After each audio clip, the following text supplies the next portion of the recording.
dostlar, bugün böre bilen tanışıp çıkımız. Böre bolsa itke okşap gitadigan. Nahayeti akıllık bir yavayı hayvan. Börenin kulakları tik, kuyruğu tom, dişleri intayin ötkür buludu. Onun yungu adette kürlem, koңur, yoki akranda buludu. Böreler yalğız yaşasını yaktırmaydı. Ular xuddi bizning ailemizga o'xshash to'p-to'pi bilan birga yashaydi va bir-biriga yordam qildi. Böreler bir-biriga aloqa qilish uchun deb o'ylaydi.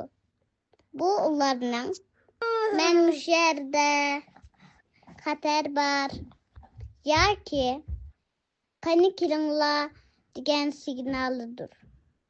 Böreler intayin tez yuguralıydı ve onların putları nahayeti küçük.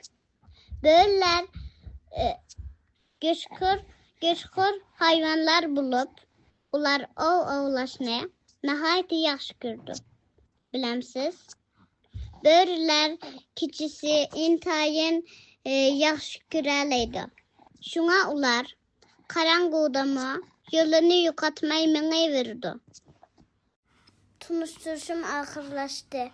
Körüp bergininglarga rahmet.